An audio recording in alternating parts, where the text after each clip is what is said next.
এপাশ পুরো সাফ করে গেছিলাম। এই যেখানে আমাদের পুকুরের মধ্যে পানি, এই যে পর্যন্ত মাটি কাটছিলাম ওই ওই সোজা করে পানি হয়ে গেছে।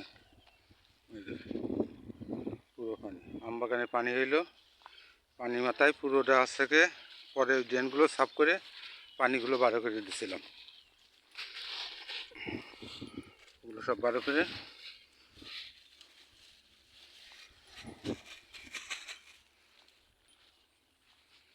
যেটা সব সাফ করে ই করে রাখছি গাছ লাগানোর জন্যে।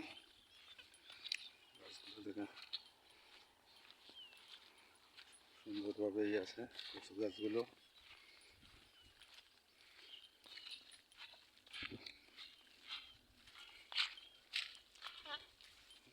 গাছ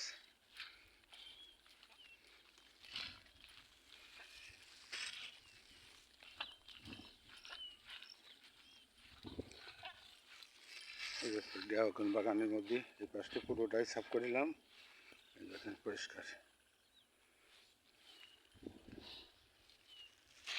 বেশ পুরোটাই করছি আম গাছ। আর ড্রাগন কিছু পাক ধরে গেছে, ড্রাগনে পানি পাওয়ার পরে পাক ধরে গেছে। আর কতগুলো হয় তুলে বিক্রি করা যায় নাকি কী করবো স্যার বললেন? স্যার এই যে ড্রাগন তো ভালোই পাক ধরে গেছে।